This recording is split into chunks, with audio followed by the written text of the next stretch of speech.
इस पुरफ़तन दौर में ज़ीज़ की जस्तजू में वबा व कहत के खौफ में मुब्तला सियासी, माशी और समाजी मसाइल में घिरे हुए पाकिस्तानी और मगरिब व मशरिक़ के तहज़ीबी टकराव के दरमियान ये परेशान हाल मुमलिकत खुदादाद अनगिनत वसाइल के बावजूद मसाइल में घिरी हुई।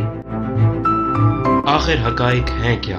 सच को धुंधला देने वाले हकाइक व वाक़यात, बेदारी शऊर और हक़ गोई फ़र्ज़ है इस कौम पर, क्योंकि यहाँ लगा हुआ है एक तुरफ़ा तमाशा।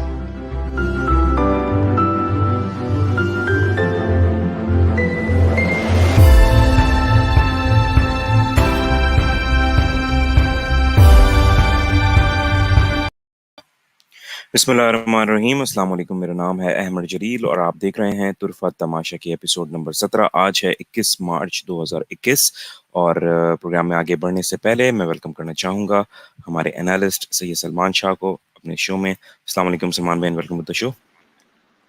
वालेकुम अस्सलाम, बहुत बहुत शुक्रिया अहमद।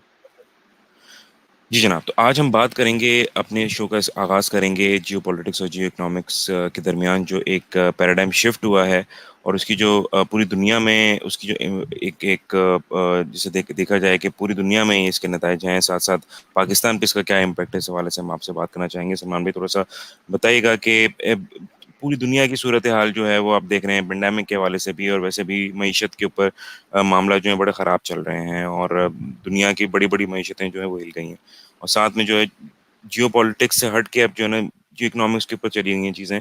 तो आप उसको कैसा देख रहे हैं, इसका क्या कॉन्टेक्स्ट है? जी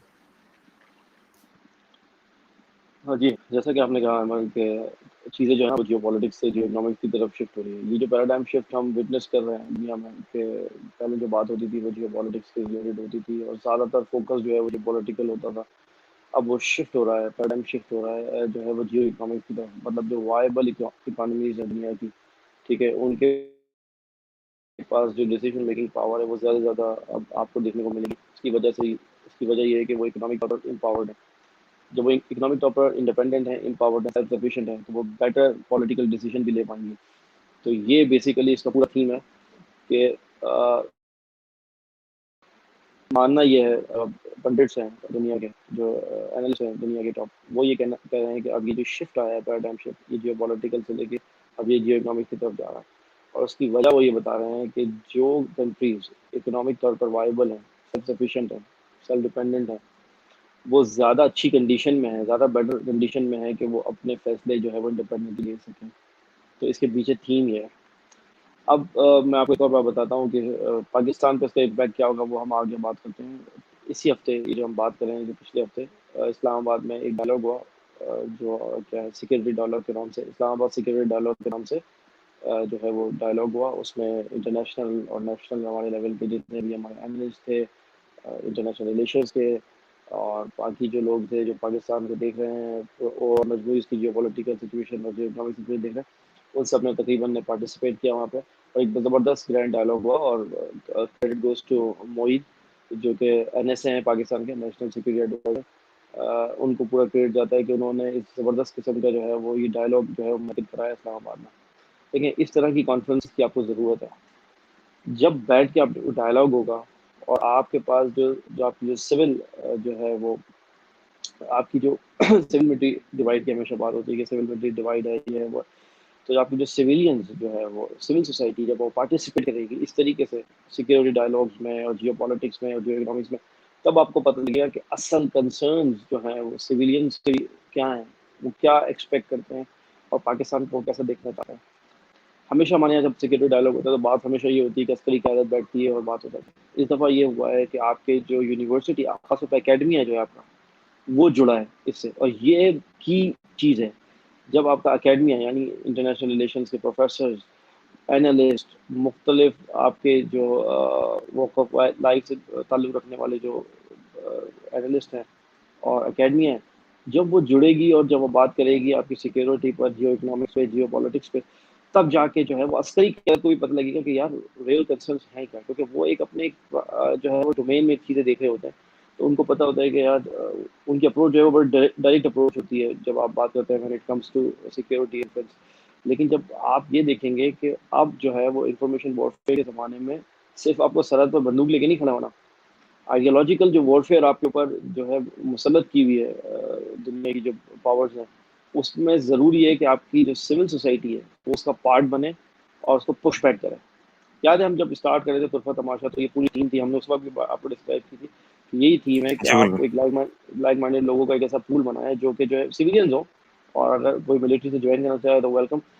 वो जो है वो जो ये जो नैरेटिव है हमारे खिलाफ, जो बयानियाँ है इंटरनेशनल कम्युनिटी खासतौर पर जिसको भारत पुश करता है, उसको पीछे धकेला जाए आइडियोलॉजिकली तौर पर। आपको बंदूक उठाने की जरूरत नहीं है, मतलब आपको कोई आजकल कुछ करने की जरूरत नहीं है। जो आपकी जो कलम की पावर, आपकी जो ये जो से है, आजकल तो सोशल मीडिया का दौर है, ये काफी हद तक जो है वो हमारी सिक्योरिटी इदारों को मदद करती है कि वो नैरेटिव को पुश बैक करने में। तो ये आइडिया था, और आपके सामने ये चीज़ अब अनफोल्ड हो रही है। हमने जब शुरू किया था इसको, अब तकरीबन 17 जी, जी। 18 वीक्स हो चुके हैं, 17 और बिल्कुल ऐसे। आप देखें चीज़ कैसे अनफोल्ड हो रही है उसी तरीके से जो हम एंटिसिपेट कर रहे थे कि ज़रूरत इस बात की है। तो ये इस्लामाबाद सिक्योरिटी डायलॉग में आप देखें जो बात हुई है, अगर आप इसमें हिना रब्बानी खैर साहिबा ने भी जो पार्टिसिपेट किया, जो कि फॉर्मर हमारी जो है वो फाइनेंस मिनिस्टर भी थी और फॉरेन मिनिस्टर भी थी। उनके पास बड़ा यूनिक डोमेन थे दोनों, मेन मेन चीज़ें थी दोनों। यकीन करें जब उनसे आखिर में उनसे कंक्लूड करवाया गया ये कि आप बताएं कि एक मिनट में आप बता दें क्या करना है, तो उन्होंने पता है क्या बोला? आप हैरान हो जाएंगे, मैं आपको बताऊंगा। तो हम पूरे 17 प्रोग्राम में वही बात करते थे। उन्होंने कहा है कि आपको प्रोएक्ट होना है, आप जाके दोबारा से निकाल लें। क्या ये हम 17 हफ्तों से ये बात नहीं कर रहे हैं, हर बात हर दफा कि हमें बिल्कुल, बिल्कुल यही बात कर रहे हैं हम। जी। हमारी फॉरेन पॉलिसी को प्रोएक्टिव होना चाहिए। यकीन करें वर्ड्स का भी आगे पीछे नहीं है। उन्होंने कॉन्क्लूड किया है कि उन्होंने बोला एक एक चीज जो आप बताएं क्या हो सकता है, एक चीज बताएं, आखिरी में एक वर्ड बता दें। तो उन्होंने कहा कि हमें प्रोएक्टिव होने की जरूरत है।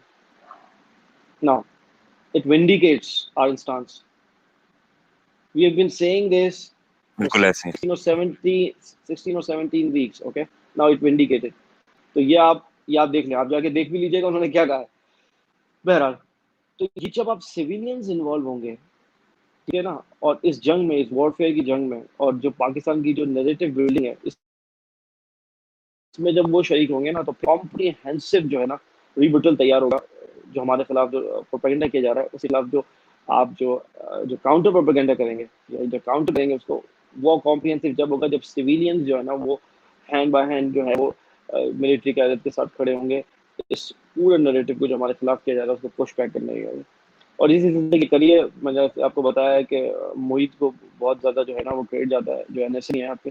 और इस तरीके के डायलॉग जो है ना हर 6 महीने बाद, क्वार्टरली, सालाना होने चाहिए, ताकि एक आम आवाम को पता लगे कि क्या कंसर्न्स हैं, क्या उनके सॉल्यूशंस हैं।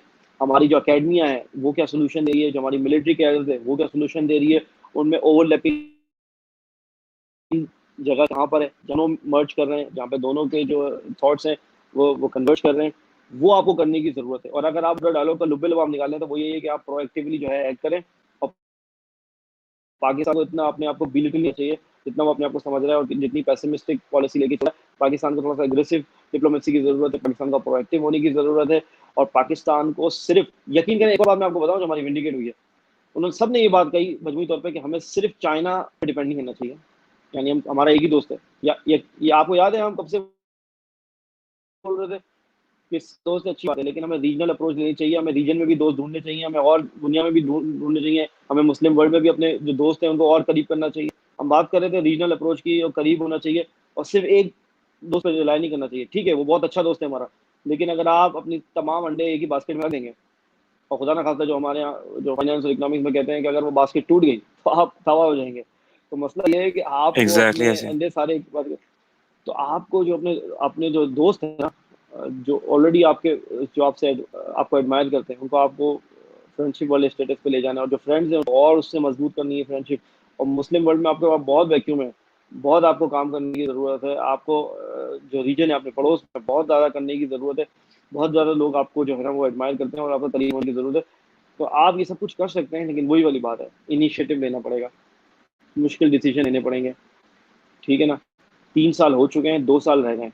देखें आखिरी 2 साल का मतलब होता है अब आप चीज़ों को फाइनल टच देना शुरू करते हैं, प्रोजेक्ट्स को फाइनल टच देना शुरू करते हैं, ताकि जब आप आवाम में जाएं 5 साल बाद वोट के लिए, तो वो कहेंगे आपकी परफॉर्मेंस ये है, अब इसकी बेस पे हम आपको दे देंगे वोट। जब परफॉर्मेंस होगी ना अमर, तो आपको मीडिया में भी बोलने की जरूरत नहीं है, वो दिख जाती है परफॉर्मेंस। आपको याद होगा 2008 से पहले जब मुस्तफा कमाल साहब ने कराची का जो है नक्शा बदल दिया था, किसी को बताने की जरूरत नहीं थी कि कराची का नक्शा बदल गया है। हर बंदा जो कराची की सड़क पे घूमता था, हर बंदा जो इधर से उधर जाता था, उसके बाद बता दी कि यहाँ परफॉर्मेंस है, परफॉर्मेंस दिख रही थी, तो उनको बताने की भी जरूरत नहीं पड़ी। तो यही वाली बात है। जब और ये आखिरी 2 साल में खासतौर पर सिंध के बारे में बात बोलूंगा, ये जो हाइड एंड सीक खेल रहे हैं फेडरल गवर्नमेंट और सिंध गवर्नमेंट, ये अब खत्म करनी पड़ेगी।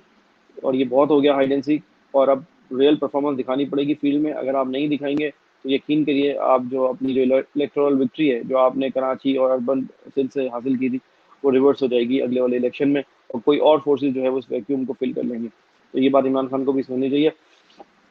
दुनिया में जो जियो पॉलिटिक्स से जियो इकोनॉमिक्स में शिफ्ट आ रहा है, हमारा पूरा मुद्दा यही है, हम यही हमारी थीम है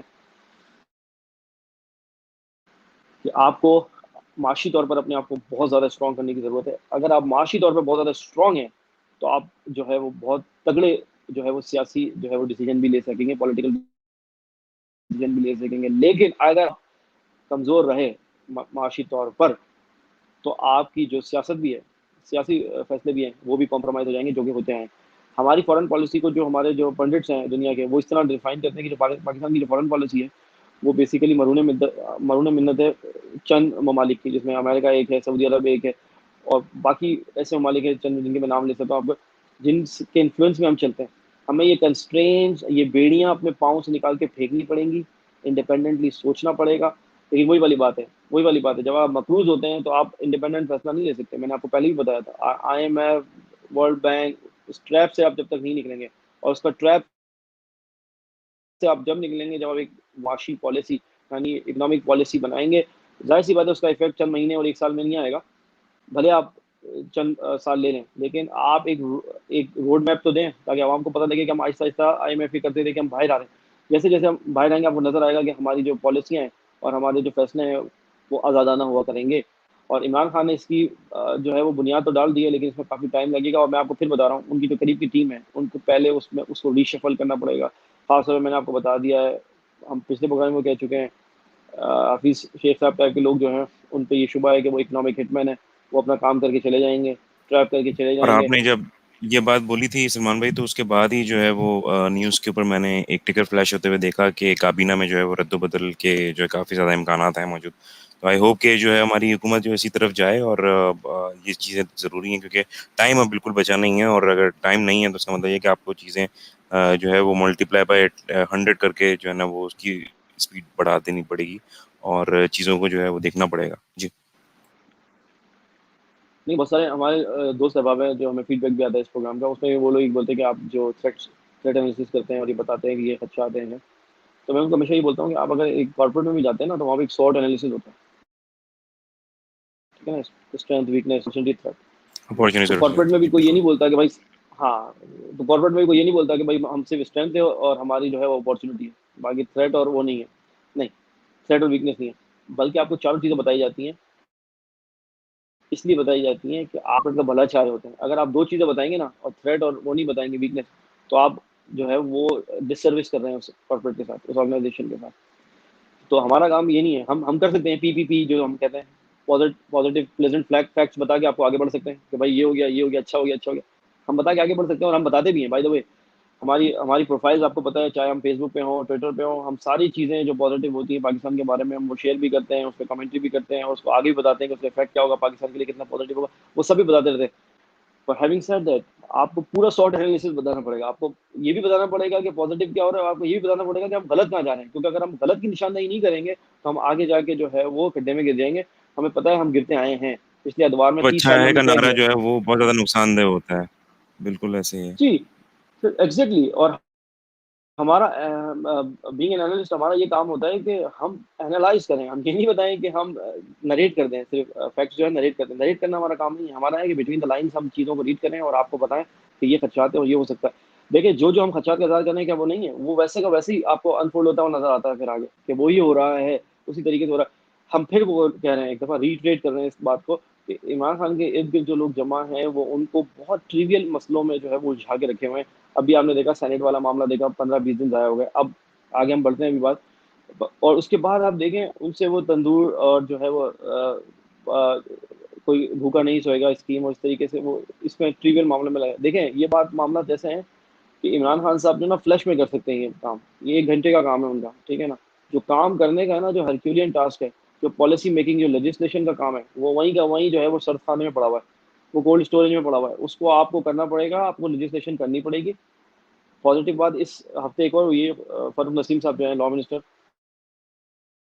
उन्होंने एक बात की है कि अब जो निज़ाम है वो बिल लेके आ रहे हैं उस पर, और वो ये कि स्पीडी जो इंसाफ का निज़ाम है, आई होप कि सुप्रीम कोर्ट और हाई कोर्ट जो है वो इनके साथ काम करके इस बात को मेक श्योर करें कि हमारे यहाँ जो अदलिया का निज़ाम है कम से कम सही हो जाए। अगर आप अदलिया का निज़ाम सही हो गया तो यकीन करना बहुत सारी चीज़ें सही हो जाएंगी। तो हुकूमत इस सिलसिले में कॉम्प्रिहेंसिव लेजिस्लेशन लेके आ रही है, और आपको दिखेगा कि इसमें थोड़ी सी चीज़ें इंप्रूव होंगी। लेकिन वही वाली बात है कि ये हाफ हार्टेड एफर्ट है हुकूमत की तरफ से भी, और अगर इसमें अदलिया ने साथ नहीं दिया, सुप्रीम कोर्ट खासतौर पे इसमें सीरियस नहीं हुआ और उसने साथ नहीं दिया, तो ये जो है वो एफर्ट ड्राइया चली जाएगी।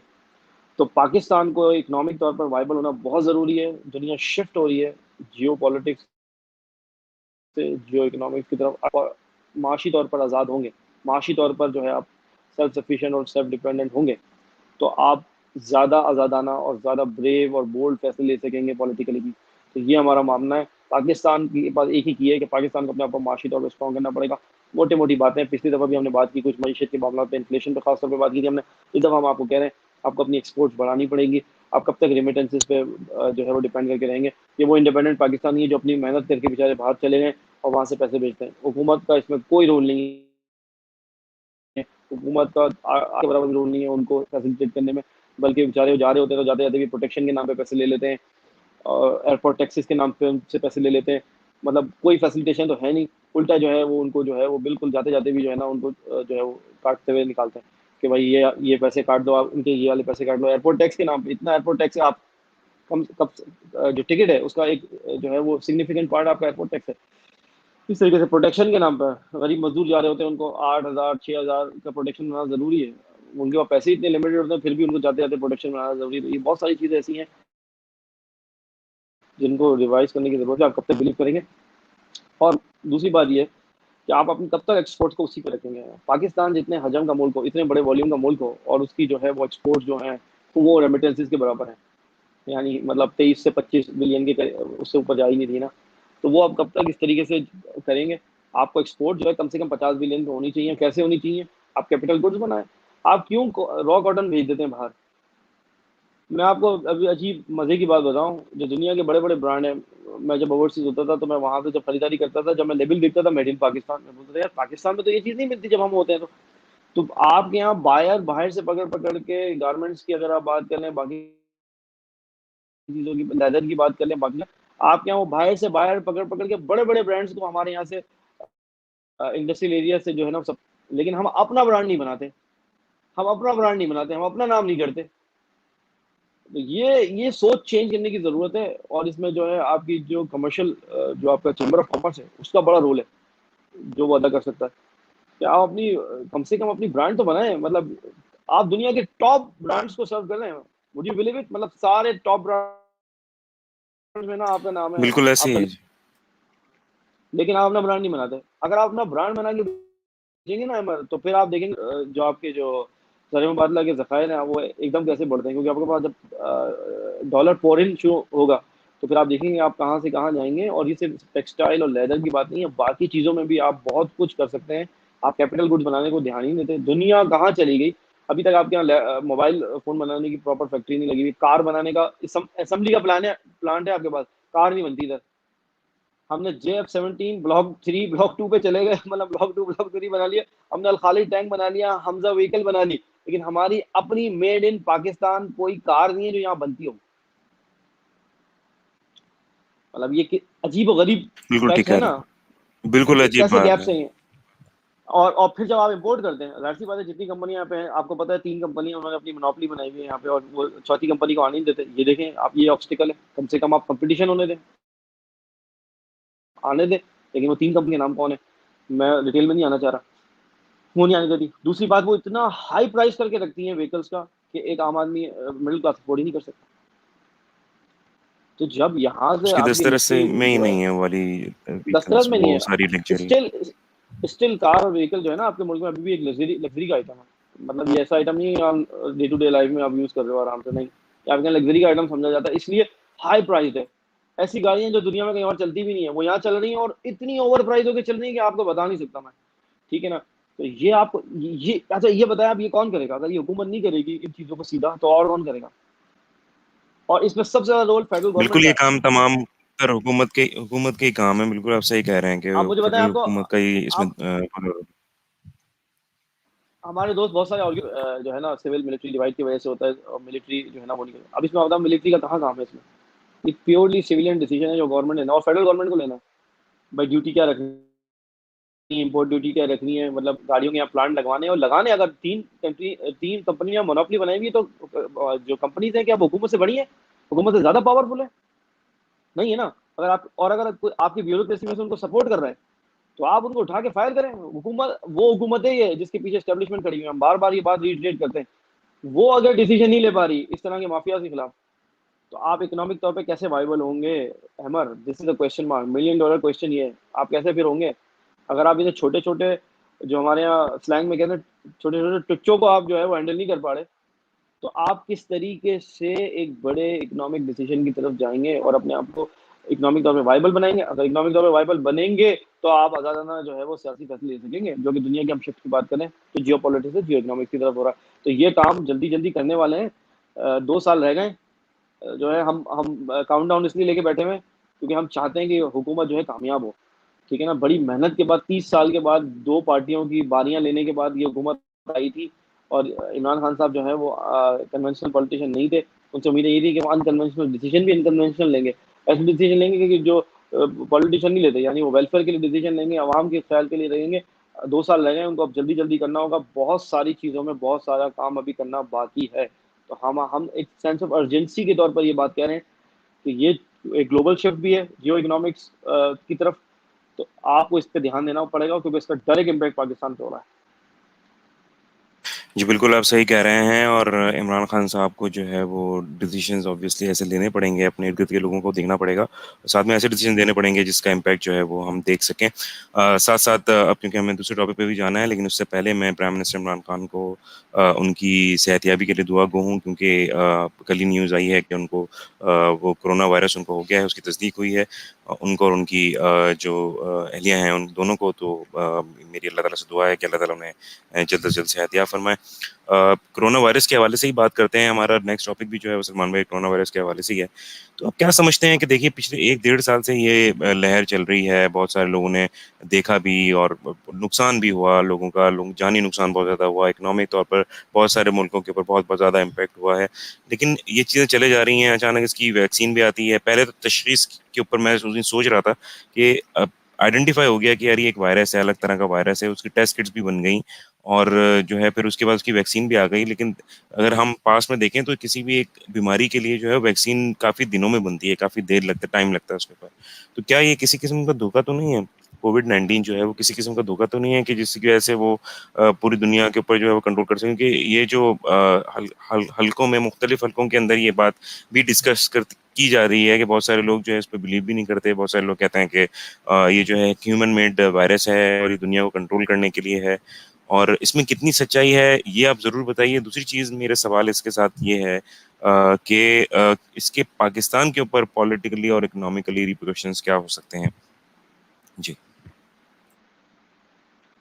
देखिए, हम अपने व्यूअर्स के सामने फैक्ट्स एंड फिगर्स रख देंगे और उनको लेट देम डिसाइड, तो ताकि वो अच्छी तरीके से जो है वो पहले दोनों तरफ के आर्गुमेंट वो सुने, और उसके बाद दोनों तरफ के आर्गुमेंट सुनने के बाद वो खुद फैसला लें कि भाई ये हॉक, यानी एक जो है एक बाकायदा एक चीज़ ऐसी बनाई गई है कि जिसके पीछे पसे पर्दा जो है वो महर्रिकात कुछ और हैं, और जो है वो कुछ और जो आपके ग्लोबली जो एलीट है वो कुछ और करना चाह रहे हैं, या ये वाकई एक वायरस है जो कि बाकायदा तौर पर जो है वो ह्यूमैनिटी का जो है वो आया है, और एक्ट ऑफ गॉड तो नहीं है ये। नहीं, देखें, सबसे पहले मैं आपको बताऊँ, ये एक्ट ऑफ गॉड तो नहीं है जैसे हम कहते हैं लीगल टर्म्स में। ये बेसिकली एक लेबॉर्ट्री मेड वायरस है। पहले तो आप ये बता दूं मैं आपको, लेबॉर्ट्री मेड वायरस है। अब मैं आपको एक अजीब फैक्ट बता रहा हूँ जो आप जाके वेरीफाई कीजिएगा। अमेरिका में उनके उनके लॉ में ये लिखा हुआ है कि अगर आपने अगर कोई वायरस जो है वो लेबॉर्ट्री मेड है, तो उसको आप उसका पेटेंट जो है ना, पेटेंट वो अमेरिका में आप नहीं रजिस्टर करा सकते। ठीक है, जो ह्यूमैनिटी के खिलाफ हो, जो मतलब उसकी सेहत के खिलाफ हो, या जो जो बायो टेररिज्म की मद में आता हो। और अगर कोई वायरस नेचुरल है तो उसको आप अपने नाम से पेटेंट नहीं करा सकते, क्योंकि वो तो वायरस है। ठीक है, तो इन एनी केस ये लेबॉर्ट्री मेड है या नेचुरल है, अमेरिका में तो बाय लॉ जो है वो इसको आप पेटेंटाइज नहीं करा सकते। तो इन्होंने क्या किया, चाइना में जाके पेटेंट कराया इसको। और डॉक्टर फॉशी जो है ना इसमें इन्वॉल्व है, जो डोनाल्ड ट्रंप के जो चीफ थे कोरोना वायरस के, जो कोरोना वायरस हैंडल कर रहे थे डोनाल्ड ट्रंप के ज़माने में, डॉक्टर फॉशी वो इसको लीड कर रहे थे। तो ये बेसिकली चाइना ने पेटेंट रजिस्टर्ड कराया, ठीक है, इस वायरस का। तो एक तो बात हो गई लिबर्टी मेड, ठीक है ना। तो ये हमारे जो नाइव स्कॉलर्स हैं हमारे मसाजिद में होते हैं और हमारे मुख्तलिफ तकरीबात में जो ये दुआ करते होते हैं कि अल्लाह मियां ये वायरस जो है वो आप ले जाएं, तो उनको पहले ये बात बताने लगे कि ये अल्लाह ताला की तरफ से है ही नहीं, ये तो लेबॉर्ट्री मेड है। जो जो ग्लोबल एलीट है, जो शैतानी कुव्वतें हैं जिन्होंने इसको बाकायदा स्प्रेड किया प्रॉपरली पूरी दुनिया में, और जिसके वजह से पूरी दुनिया की जो मीशत है वो तबाह हो गई, बेरोज़गारी फैल गई। ऐसी बात है, जब बिजनेसेस बंद होंगे और लोगों की जो लाइवलीहुड है वो मुतासर होगी, तो आपने में क्योस क्रिएट हुआ पूरे पिछले साल के दौरान। तो ये हमारे जो लोग नाइव है ना, उनको पता ही नहीं है कि ये पहले तो हुआ क्या है। पहले तो आपको ये समझना चाहिए कि आपके साथ हुआ क्या, गेम क्या हो गया आपके साथ। तो पहले तो आपको ये देखना है। और हमारे आपको अक्सर लोग जो है हमारे बड़े बड़े स्कॉलर्स आपको ये दुआ करते हुए बनाएंगे अल्लाह में ये ख़त्म कर दे, जैसे कि अल्लाह ताला की तरफ से आया हुआ है। तो पहले तो आप ये समझें कि ठीक है, अल्लाह ताला पावरफुल है, अल्लाह ताला हर मतलब अलमाइटी है, ऑल पावरफुल है, ऑल इन ऑल है वो। लेकिन अल्लाह ताला ने क्या कहा है कि जो कौम अपनी हालत नहीं बदलती है मैं उसकी हालत नहीं बदलता। पहले आपने अपने आप को पहले सोचना तो सही है आपको कि आप ये आया कहाँ से है। तहकीक की बाजी में आप हिस्सा लेते ही नहीं है। बकौल इकबाल के, हमारी जो उम्मत है वो तहकीक की बाजी में हिस्सा ही नहीं लेती। तो कहती भाई हमने नहीं लेना, रिसर्च हमने नहीं करनी। तो पहली बात तो आपने ये देखना है कि ये जो सादगी दिखाई जा रही है कि पता ही नहीं है क्या है, बस दुआ करेंगे यार अल्लाह ताला बस ले जा हमसे ये चीज़ ले जा। और उसकी तरफ मेहनत नहीं करना, कोशिश नहीं करनी, और सिर्फ ये बोलना है कि बस अल्लाह ताला आप कर लेंगे, आप मतलब इसको ले जाए। अल्लाह ताला ने तो ले ही जाना है और वो डेविल कुव्वतें उनको एक्सपोज कर ही देना है इवेंचुअली। लेकिन वो आपको पहले टेस्ट कर रहा है कि आप क्या कर रहे हो, आप इस सिलसिले में क्या कर रहे हो।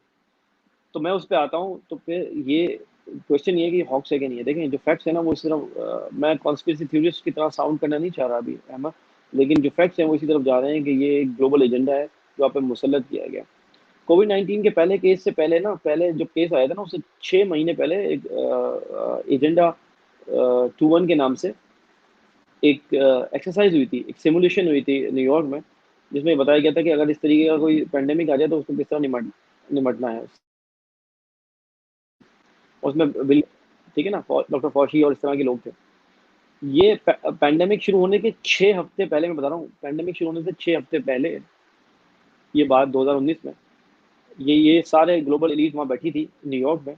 और 6 हफ्ते पहले ये इस बात को डिस्कस कर रहे थे कि अगर इस तरह का कोई पेंडेमिक आ जाता है तो हम किस तरह हैंडल करेंगे। आपको आपको ये कोइंसिडेंस लग रहा है कि आपको एक बार 6 महीने पहले स्पेसिफिकली पता है कि इस तरीके का कोई पेंडेमिक आने वाला है और उससे निपटना कैसे, और उसके 6 हफ्ते बाद एग्जैक्टली पहला केस आता है। तो ये उसने इत्तेफाक है, आप जाके पढ़ लें एजेंडा 21 और 21 के नाम से, आप जाके देख लें क्या है उसमें। आप पढ़ें उसमें, आपको बताया जाएगा कि सिमुलेशन के बारे में थी और बिल गेट्स। और ये क्यों इतना इंटरेस्टेड है, बिल गेट्स का क्या ताल्लुक है, वो सॉफ्टवेयर बनाने वाला बंदा है, उसका क्या ताल्लुक है। और पहली बात, हम हर बात में ये बात करते हैं कि यार डेमोक्रेसी डेमोक्रेसी डेमोक्रेसी, ठीक है जी, इलेक्टेड पीपल जो है वो डिसीजन लें। जो बिल गेट्स साहब हैं उनका क्या वो है अपने, उनकी क्रेडिबिलिटी क्या है, और दूसरी बात ये है कि उनका इसमें क्या स्टेक है। मतलब वो दुनिया की हेल्थ पॉलिसी डिक्टेट क्यों कर रहे हैं, उनको किसने सेलेक्ट किया है। मैं आपको बताता हूँ, जो वर्ल्ड हेल्थ ऑर्गेनाइजेशन है उसमें ये सबसे बड़े डोनर हैं, सही। ठीक है। और उसकी बुनियाद पर ये पूरी दुनिया की हेल्थ पॉलिसी डिक्टेट कर रहे हैं। ये डायरेक्टली इमरान खान को फोन करते हैं, आपको पता है, डायरेक्ट इमरान खान को फोन करते हैं।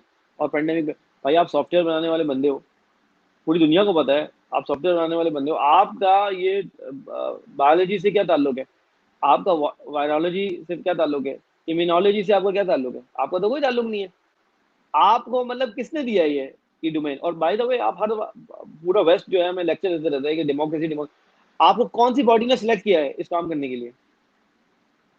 किसी बॉडी ने आपको सिलेक्ट नहीं किया। आप दुनिया ऐसे ही। की आप दुनिया की हेल्थ पॉलिसी कैसे डिक्टेट कर सकते हैं फॉर गॉड सेक? आपके सामने हो रहा है, ठीक है। और इसके गार्ड में, इसके शक्ल में इन्होंने पीछे क्या किया कि पूरी दुनिया की जो इकोनॉमी है वो तबाह कर दी, बेरोजगारी फैल गई, छोटे बिजनेस तबाह हो गए। आप ऑक्सफार्म की रिपोर्ट पढ़ लें, जो आपके बिलीनियर्स थे ना, उनकी दौलत डबल हो गई, लेकिन जो आपके यहाँ गरीब था, छोटा बिजनेसमैन था, वो तबाह हो गया, वो तबाह हो गया। आप देखें जेफ बेजोस की दौलत में जो है होशर पर इजाफा हुआ है। आप इलॉन मस्क को देखें, ऐसे ही आप है। होशर पर इजाफा हुआ है। बिल गेट्स को देखें, होशर पर इजाफा हुआ है। मार्क जुकरबर्ग, होशर पर इजाफा हुआ है। आप नाम ले लें, रिचर्ड ब्रांसन है जो वर्जिन अटलांटिक वाले, होशर पर इजाफा हुआ है। लेकिन जो गरीब आदमी है उसका क्या हुआ? वो तो गरीब हो गया, उसके तो बिजनेस तबाह हो गए। मैंने आपको बताया था तो कि दुनिया के बड़े बड़े बड़े जो सेंट्रल कैपिटल्स हैं, वहाँ पे जो जो रेस्टोरेंट इंडस्ट्री तबाह हुई है, लोग कह रहे हैं कि जब वो दोबारा खुलेगी तो 30% जो उसमें रेस्टोरेंट है वो कभी भी नहीं खुलेंगे, क्योंकि वो तबाह हो चुके हैं। आप कैसे सस्टेन करेंगे? आपने डाइन इन बंद की हुई है, आपने इतना मेंटली तौर पर रिटार्ड कर दिया है कि आपने डाइन इन बंद की हुई है। आप बोल रहे थे, और इसी में आपने आहिस्ता आहिस्ता सबको आप ले गए, स्विच करते हुए लोगों को सोशलाइजेशन से ले गए, आपने सोशल मीडिया पे ले गए आप मतलब रियल सोशलाइजेशन से आप आहिस्ता आहिस्ता इनको शिफ्ट करके ले गए। अब आपको कोई चीज़ मंगानी है, आप बोलते हो यार ऑनलाइन मंगा लो। पहले आप बाजार जाते थे, देखते थे, लोगों से इंटरेक्ट करते थे, है ना, फेस टू फेस इंटरेक्शन होता था, बार्गेन ऐसे ही। करते थे, ये करते थे। अब मुझे बताओ ऑनलाइन में कौन सी बार्गेन है? कोई भी नहीं है। एक फिक्स प्राइस है, आपने क्लिक करना है, उसने आ जाना है। आपने payment, mode of payment select करना है, वो आ जाना है। जो सोशल इंटरेक्शन थी ह्यूमंस की, वो खत्म कर दी। किसके नाम पे की? वायरस के नाम पे। इकोनॉमिक तबाह हुई किसके नाम पे हुई? वायरस के नाम पे। और वो वायरस जिसमें आप सबको पता है कि जो सर्वाइवल रेट है वो 99.99 है। यानी अगर आप बाइक पे जा रहे हो रोड पे, उसमें ज्यादा चांसेस है आपके एक्सीडेंट होने के, उससे ज्यादा चांसेस है आपके मरने के, बाइक पे जब आप जा रहे हो। चले जाएगी आप 99.99 जब सर्वाइवल रेट हो। और खासतौर पे जो साउथ एशियन कंट्रीज है, वहाँ पर तो वैसे ही इम्यून सिस्टम बड़ा स्ट्रॉग है, गर्मी ज्यादा होती है, इम्यून सिस्टम स्ट्रॉग है, वहाँ तो और ज्यादा है। और आपने देखा पाकिस्तान में, देखा आपने, आप डिस्पाइट द फैक्ट आपने सीरियस लिया ही नहीं इस वायरस को, उसमें आपने देखा कितनी अमवात हुई है, कुछ भी नहीं हुआ है। अगर आप डेथ रेट जो है ना, पिछले साल के डेथ रेट से इस साल के डेथ रेट को, यानी 2020 के डेथ रेट को अगर देखें कि कितने लोग मरे, तो आपको आप हैरान हो जाएंगे कि 2019 में ज्यादा लोगों का इंतकाल हुआ था 2020 के मुकाबले में। और आप वो फिगर्स, क्योंकि ये ग्लोबल मीडिया पूरा प्रोजेक्ट कर रहा है, और आपका भी जो कॉर्पोरेट मीडिया है उसको भी प्रोजेक्ट कर रहा है, मेन स्ट्रीम मीडिया को डिसऑनेस्ट आपका वो है मेन स्ट्रीम मीडिया। वही प्रोजेक्शन दिखाता है जो ग्लोबल मीडिया दिखाता है, सीएनएन, बीबीसी, वही वही वो लाइन टोन कर जो है वो टो करता है। उसके नतीजे में आप टीवी बंद कर दें, कोई कोरोना वायरस नहीं है। आप टीवी खोलेंगे, वो शुरू हो जाएंगे, इतने लोग मर गए, इतने अस्पताल भर गए। भाई आपने अस्पताल कैसे भर गए? आपने अस्पतालों के सारे जो वार्ड है वो तो बंद कर दिए, तो हॉस्पिटल कैसे भर गए? सारे आपने वो जिनको डायलिसिस कराना, जिनको हार्ट के मसले होते बेचारे वो मर गए, एम्बुलेंसेज में मर गए, कितने लोग ऐसे हो गए। आपने डिपार्टमेंट ही पूरे पूरे बंद कर दिए कोरोना वायरस के चक्कर में। और फिर आप बोलते हैं बहुत सारे हॉस्पिटल में उन्होंने 100 बेड्स का वो लगाया, वार्ड बनाया कोरोना वायरस का, और कह रहा आपने हॉस्पिटल, और हेडलाइन क्या चलाते हैं? हॉस्पिटल फिल हो गए, हॉस्पिटल भर गए। 100 बेड भरे हैं अभी, 100 बेड भरे हैं, और आपने बोला कि हॉस्पिटल फुल हो गए। इससे कहते हैं टिपिकल डिस इन्फॉर्मेशन। जो इन्फॉर्मेशन वॉरफेयर का जो एक डायमेंशन है, इसका आपको मसला लगता है। और फिर आपको इमरजेंसी में, आपको एक्सपो सेंटर में और मुख्तलिफ शहरों में, मुख्तलिफ मैदानों में अगर आपने वो लगा दिए, हॉस्पिटल खाली पड़े हुए हैं, बाकायदा उसको एग्जेजरेट करने के लिए कि यार ग्राउंड भी फिल हो गए हैं और एक्सपो सेंटर भी फुल हो गए हैं, और बस अल्लाह रहम करे, और अब तो वी गोना डाई, मतलब वी गोना डाई, मतलब ऐसा हो रहा है कि मतलब सब खत्म हो जाएगा। कुछ भी नहीं हुआ ऐसा, अहमद, कुछ भी नहीं हुआ ऐसा। आप वसल्लम की हदीस की तरफ हम इशारा करेंगे। आप वसल्लम ने फरमाया था पेंडेमिक के हवाले से कि कहीं कहीं वबा हो, इस तरह की वबा, तो आप अगर उसके दरमियान, आप उस शहर में हो, उस जगह पर हो, तो आप बाहर ना जाएं। और अगर आप बाहर हैं और जिस जगह पे वबा है तो आप उसको इंटर ना हो। ठीक है, यही बोला था ना वबा के दौरान। और बिल्कुल कितनी ऐसे। स्पेसिफिक और रेलिवेंट बात थी, इतनी स्पेसिफिक और बात थी। ठीक है, आपने बोला नहीं, आप बोलते नहीं, मास्क लगा के आप आगे पीछे हो जाओ, वो सही है, लेकिन अंदर सारा लॉकडाउन करके रखो। आप अपनी स्ट्रेटेजी कुछ और, जब अल्लाह और उसके रसूल से आप जो है दूर चलेंगे ना, तो आप बहक ही जाएंगे और कुछ भी नहीं होगा। आपने और फिर उसके बाद आपने बोला वैक्सीन, वैक्सीन लगा के इम्यून हो जाते हैं। अब मुझे बता, इमरान खान साहब ने 2 दिन पहले वैक्सीन लगाई है और 2 दिन बाद उनकी तशखीस हुई है। अब आगे उनके जो डॉक्टर हैं वो आगे तावीलें दे रहे हैं, कह रहे हैं कि वो तो उनको ना कोरोना पुराना था, 5 दिन पुराना कोरोना था, तो हमें तो नहीं पता था। और वैक्सीन, जब वैक्सीन लगा रहे हो आप, तो आपको पता नहीं है कोरोना है इस बंदे को। वैक्सीन लगाते हुए उनको पता नहीं लगा कोरोना है। वो कह रहे 5 दिन पहले उनको कोरोना था और वैक्सीन लगा ली उन्होंने, पॉजिटिव होने से 2 दिन पहले उन्होंने वैक्सीन लगाई और 2 दिन बाद पता लग रहा है कि वो पॉजिटिव है। तो वैक्सीन काम नहीं कर रही क्या? उनका आर्ग्यूमेंट ये था कि जो है वो और अगर वैक्सीन, कोरोना जो है वो 5-7 दिन के अंदर जो है वो अपनी जो असरात हैं वो लेकर आता है, और फिर जब भी पॉजिटिव या नेगेटिव होता है। जी मैं आपको बताता हूँ बड़ी फेमस, मैं एलॉन मस्क को आप जानते हैं ना, एलॉन मस्क का आप ट्विटर अकाउंट जाएं और नीचे जाएं, उन्होंने एक दिन बिल्कुल में ऐसे ही। 24 घंटे में कई दफा कोरोना टेस्ट कराए थे। और वो कहते हैं कि उन्होंने बोला था कि फेक है, पीसीआर टेस्ट फेक है। क्यों? उन्होंने बोला 21 घंटे में ना, पता नहीं वो 2 दफा शायद पॉजिटिव हुए थे, 2 दफा नेगेटिव हुए थे। एक ही बंदा एक ही दिन में एक ही टेस्ट उनको पॉजिटिव और नेगेटिव दिखा रहा है। आप इसको इसको इसको जो है डिफेंड कर ही नहीं सकते। मैं आपको बता रहा हूँ, इंटरनेट पे इतना एविडेंस आ चुका है अब कि आप इसको डिफेंड कर नहीं सकते। और पाकिस्तान में तो मैं आपको बता ही रहा हूँ, पाकिस्तान में तो सब कुछ ही चल जाता है। और मैं 100% श्योर हूँ, इमरान खान साहब के केस में भी है। अब देखें, वो 15 दिन क्वारंटीन हो गए, 15 दिन आपके मामला जो है ना भाई, अब वो फ्रीज हो गए। ठीक है। और जलन ऑस्टिन जो है, दिल्ली के दौरे के बाद वो पाकिस्तान धमकियां देने के आ रहे हैं। वो बोले फिर दोबारा वो नेटो सप्लाईज और यूएस सप्लाईज पाकिस्तान से वो शुरू करना चाहते हैं। आपने इतने मोटे मोटे डिसीजन लेने, इतने इंपॉर्टेंट डिसीजन लेने, 15 दिन के लिए आप क्वारंटीन हो गए। आप किसी से मिलेंगे भी नहीं, जाहिर सी बात है, क्योंकि आप वही वाली बात है, पूरा ऐसे ही। स्टाफ का होगा वजीर आजम हाउस में, और ये होगा और वो होगा। बहुत विजिलेंट रहने की जरूरत है अहमद इस मामला में। मैं आपको कह रहा हूँ बार बार, ये तो ग्लोबल एक बहुत बड़ा हॉक्स है, जो कि ये कोरोना के नाम पर इन्होंने तबाह कर दी। और बाय द वे, अगर आप गौर से इसको पढ़ें तो ये बायो टेररिज्म में आता है। लेबोरेटरी में एक वायरस कैसे फैलाया गया है? ये बायो टेररिज्म नहीं है तो और क्या है? एक एक वायरस जो लेबोरेटरी में था, वो स्प्रेड कैसे हुआ?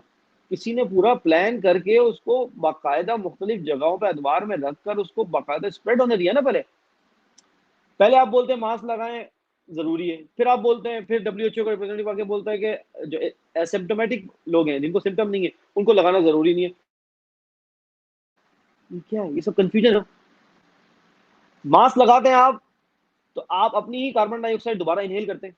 जब आप सांस लेते हैं, आप दोबारा इनहेल करते हैं कार्बन डाइऑक्साइड। जब आप एक्सहेल करते हैं, तो जब दोबारा सांस लेते हैं, तो आप, अगर आप मास्क लगा हुआ है, तो आप दोबारा अपने कार्बन डाइऑक्साइड इनहेल कर लेते हैं दोबारा, पता है आपको। और इसकी वजह से लोगों को लंग्स मसला हो गया, जो कंटिन्यू जिन्होंने मास्क लगा के रखे उनको प्रॉब्लम हो गई। किसने कहा था आपको लगाने को? उनको पकड़े आप जाके। मैं आपको बता रहा हूँ, ये जो ब्रेन वॉशिनेशन जो हुई है हमारे जहनों की, कि हम मीडिया से जो सुनते हैं वो कर लेते हैं, इससे आपको बाहर आना पड़ेगा। और एक अल्टरनेटिव ट्रूथ जो है ना, जो एक पैरेलल दूसरा पर्सपेक्टिव है, आप पहले उसको तो सुने। दुनिया में, जर्मनी में पूरा एक पैनल है डॉक्टर्स का, वो इसके खिलाफ हो गया ना। वो मास्क लगाता है ना वो वैक्सीन लगा रहा है। वो आपकी वैक्सीन में सबको पता है डीएनए और आरएनए चेंज करने की चीजें लगाई जा रही हैं, आपको नहीं पता। आप इंटरनेशनल मीडिया, जो अल्टरनेटिव मीडिया जिनको इन्होंने बैन किया हुआ है, डेविड आइक को आप पढ़ें, ब्रिटिश रिसर्चर है, जिन्होंने द अवेकनिंग के नाम से बहुत बड़ी सीरीज की थी, जिसको एआर वाई ने ट्रांसलेट भी किया था 2010-11 में मेरे ख्याल में। द अवेकनिंग के नाम से उन्होंने सीरीज की थी एंड ऑफ टाइम्स पे, डेविड आइक ने। उनकी आप किताब पढ़ लें, द आंसर के नाम से आई है, अभी नहीं, द आंसर के नाम से आई है, आप पढ़ लें किताब। वो पढ़े, ये हॉक्स है। ये बाकायदा दुनिया पे मजीद, जो इलीट है दुनिया की, उसने मजीद कंट्रोल हासिल करने के लिए ये सब कुछ किया है। और एविडेंस ही ना, वो आपको बता रहे हैं। और हमें थोड़ा सा ना स्मार्टनेस शो करनी पड़ेगी। हम बहुत नाइवली प्ले कर रहे हैं, हमें थोड़ी स्मार्टनेस शो करनी पड़ेगी। इमरान खान साहब को जो फैसला था ना कि मैं लॉकडाउन नहीं करूंगा, वो बिल्कुल सही था।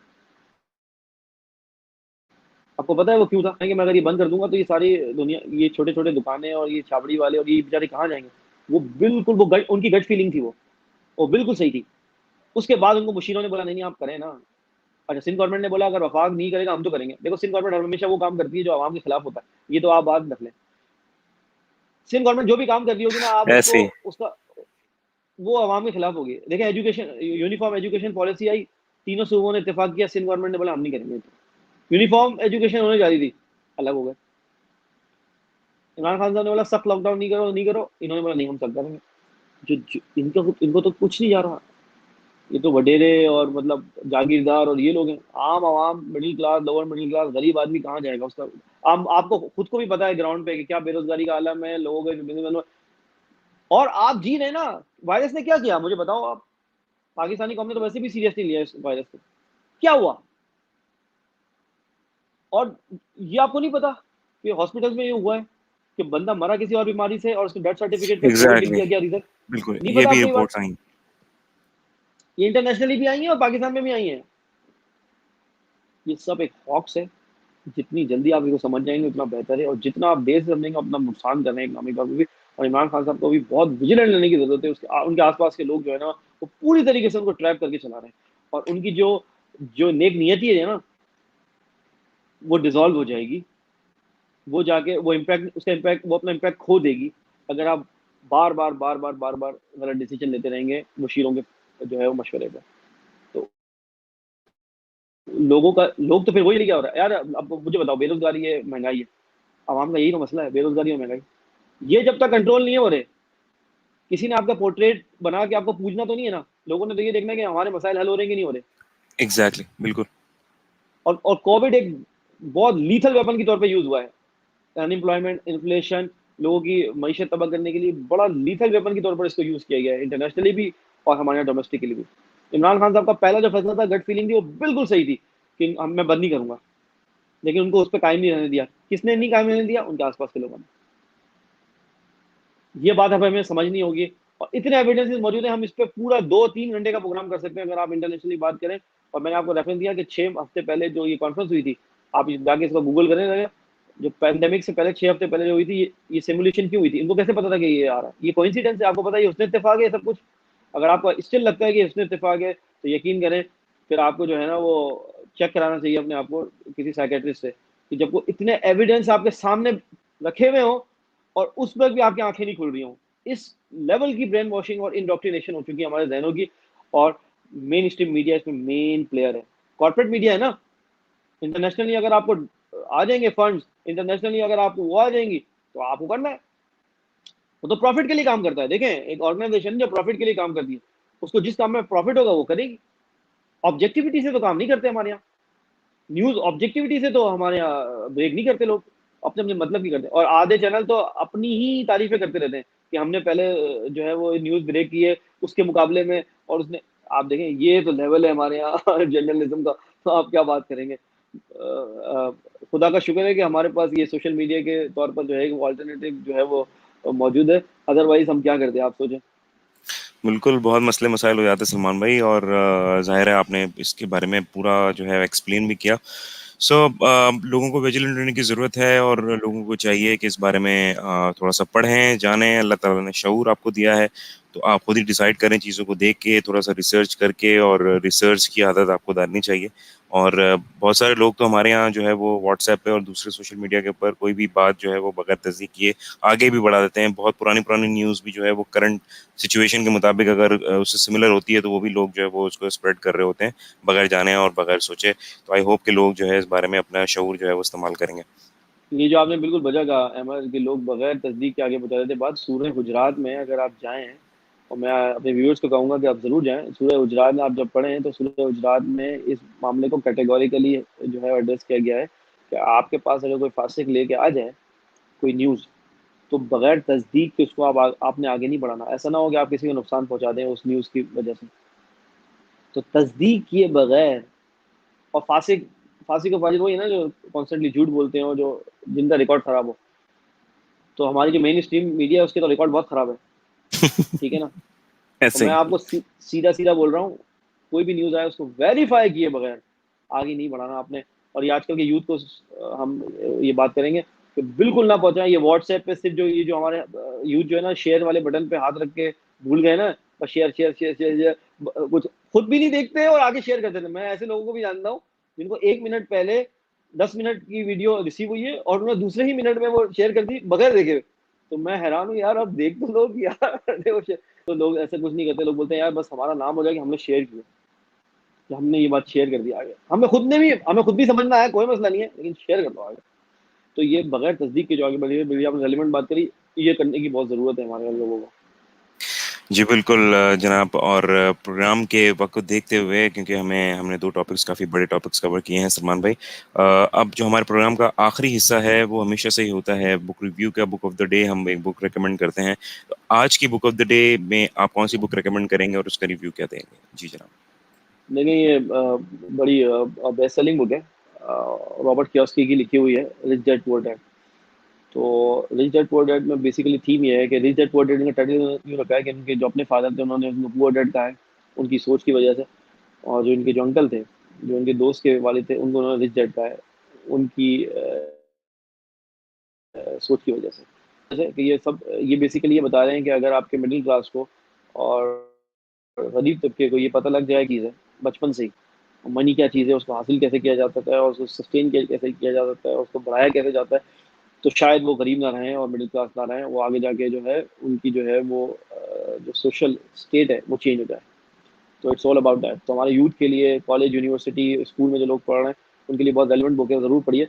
और उसकी जो थीम ये है कि जो सोच बताई है उन्होंने रिच डैड और पुअर डैड के बारे में, कि जो पुअर डैड होते हैं वो मतलब उनकी एक नौकरी लगी हुई है, लगी बंदी 9 to 5, वो उसी पे ही इक्तफा करके बैठे हुए हैं और कुछ नहीं कर रहे, और अगर कोई चीज़ चेंज आ भी रही है तो अपने आप को अडेप्ट नहीं कर रहे, और इस तरीके से। और जो रिच डैड हैं वो ये कर रहे हैं कि वो हालात के हिसाब से अपने आप को अडेप्ट कर रहे हैं, एक से ज़्यादा सोर्स ऑफ इनकम की तरफ जा रहे हैं वो, और डिपेंड नहीं कर रहे एक जगह पे ना।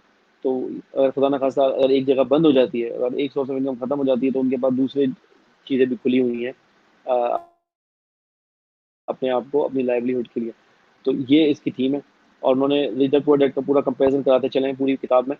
और उनका कहना यह है कि बच्चे को अगर शुरू से ही मनी का कॉन्सेप्ट क्लियर कर दिया जाए कि मनी क्या है, पैसा चीज़ क्या चीज़ है, पैसा क्या है, पैसा क्या, पैसा जो है वही एंड है सब चीज़ों का, या किसी एंड को हासिल करने का जरिया है पैसा, ये उन्होंने बड़ी तफसीलन बहस की है। और प्रोबेबली हमारा भी यही इत्तेफाक है कि पैसा एंड इटसेल्फ नहीं है, वो मीन्स टू एंड है। बेसिकली वो किसी चीज़ को हासिल करने का जरिया है, ज़रूरी है आपकी ज़िंदगी में, इससे कोई डिनाई नहीं कर रहा कि आपकी ज़िंदगी में ज़रूरी नहीं है। लेकिन अगर आप अपनी पूरी ज़िंदगी का मकसद ये बना लेंगे कि मैंने पैसा कमाना है, तो आप कहीं नहीं जा रहे, आप फेल हो जाएंगे, बुरी तरीके से फेल होंगे। आप हो सकता है जो है वो इस सोसाइटी में जो कि बहुत ही ज़्यादा जो है वो मटेरियलिस्टिक हो गई है, यहाँ आप शायद अपने आप को कामयाब तस्वुर कर लें, लेकिन जाहिर सी बात है जो बिलीवर्स है वो ये मानते हैं कि आपको यहाँ बेसिकली यहाँ टेस्ट के लिए भेजा गया है, असल तो ज़िंदगी आपकी आखिरा में है। तो जो मटेरियलिस्टिक नहीं होना, आपने स्पिरिचुअल होना है।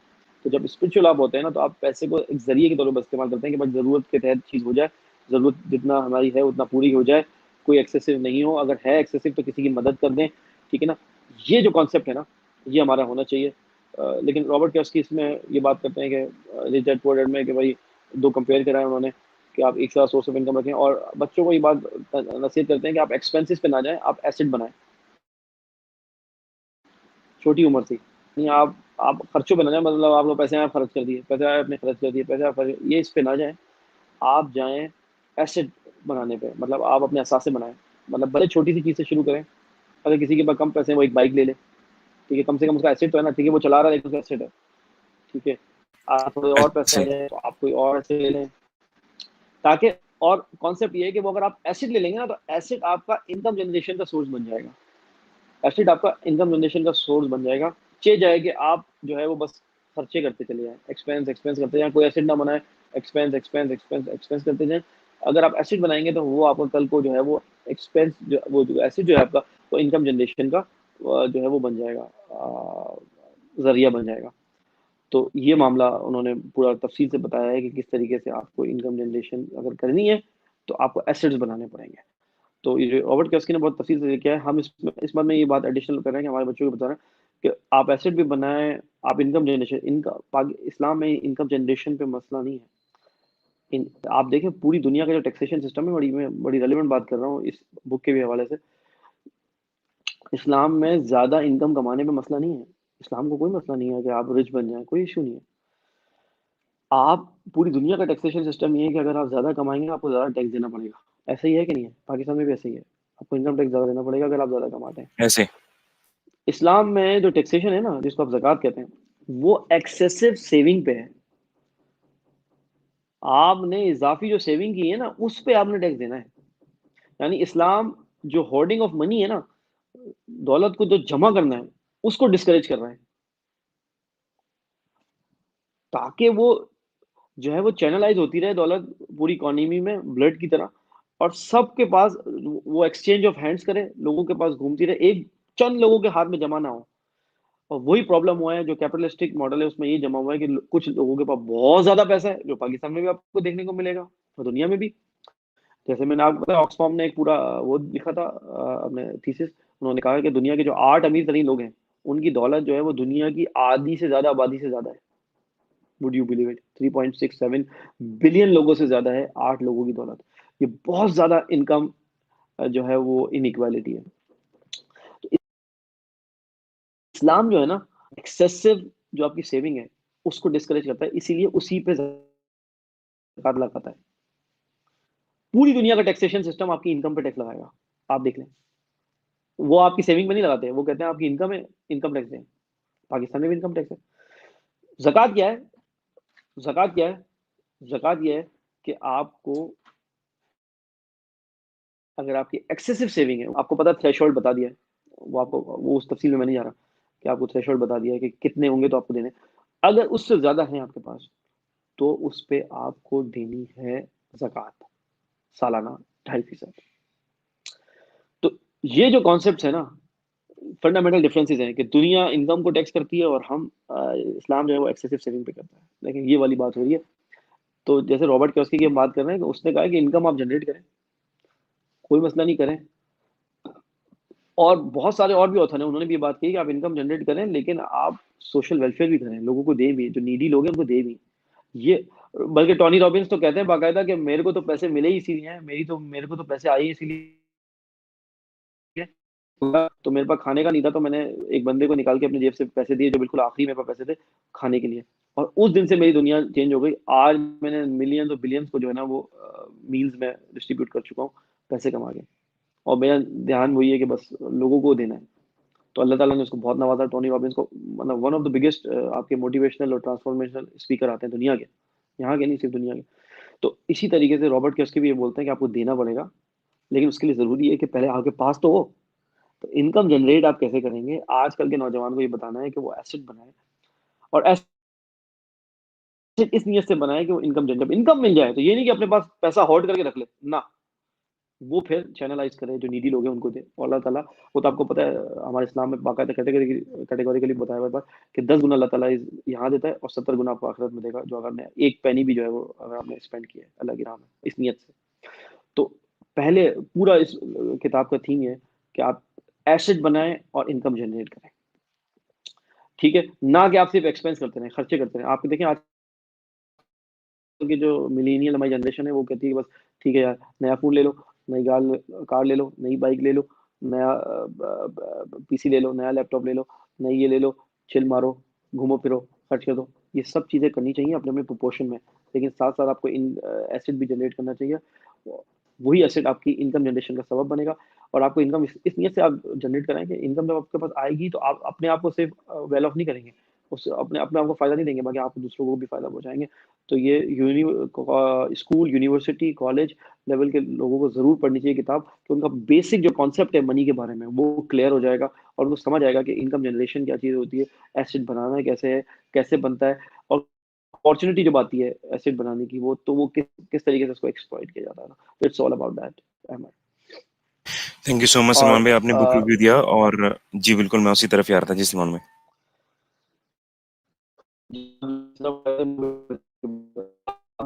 कंक्लूड करने का बोल रहा था कि हम हर दफा 2 दफा से हम डिस्कनेक्ट हो जाते हैं, ये बात बताना भूल जाते हैं कि ये हम सारी किताबें आपको इस ज़माने में बताते हैं कि ये आपके पास सप्लीमेंट्री के तौर पर हैं। प्राइम बुक जो है वो कुरान मजीद है, वो सुप्रीम है, वो एब्सोल्यूट ट्रूथ है।